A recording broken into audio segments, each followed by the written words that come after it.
না, এটা কনফিডেন্ট। দেখেন, চট্টগ্রাম বন্দরটা আপনি দেখবেন কস্ট একদিকে বেড়েছে, কিন্তু আপনি সার্ভিসটা কি পাচ্ছেন? আপনি কস্ট কম কিন্তু সময় বেশি লাগছে, যা জট হচ্ছে, ড্যামারেজ দিচ্ছেন, ওটা তো খারাপ। এটার জন্য তো চেষ্টা করা হয়েছে। পৃথিবীর অন্য দেশে কিন্তু পোর্ট চার্জ কিন্তু কম না, সব দেশেই কিন্তু খুব দ্রুত।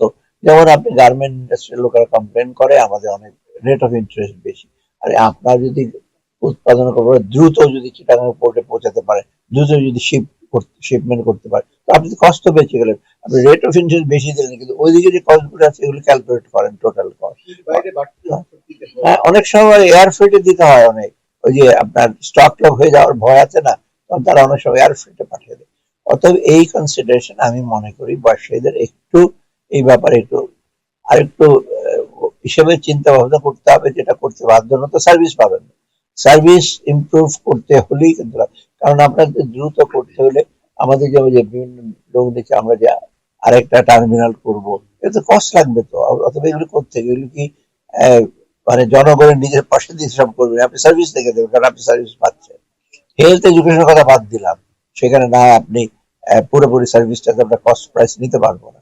অতএব ব্যবসায়ীদের এই সমস্ত বলে, ব্যবসায়ীরা বলে, ওদেরকে আস্তে আস্তে সহায়তা করতে। এটা আমরা আমরা চিন্তা খুব গভীর ভাবে চিন্তা করছি। এই জন্যই আমি এই 2 দিন কথা বললাম যে আইএমএফ এর যে বহু রকম শর্ত যদি আবার দেয় বা বহু রকম ইসে করে, আমরা ডেফিনেটলি এখন একটু আমরা সেকেন্ড লুক দেব, আমরা বাজেট সাপোর্ট নিতে হবে কিনা। আমরা আইএমএফ এর বিভিন্ন শর্তে, যেটা আমাদের জন্য খুব ফ্রেন্ডলি না, ডেফিনেটলি আমরা ওদিকে যাবো না। এখন আমরা চেষ্টা করছি অল্টারনেটিভ বাজেট সাপোর্ট দিতে, অন্যরা দেয়, এডিবি দেয়, তারপরে ইসব আছে আমাদের, এআই, এআইবি, হ্যাঁ, মানে সে ইনফ্রাস্ট্রাকচার ওরা।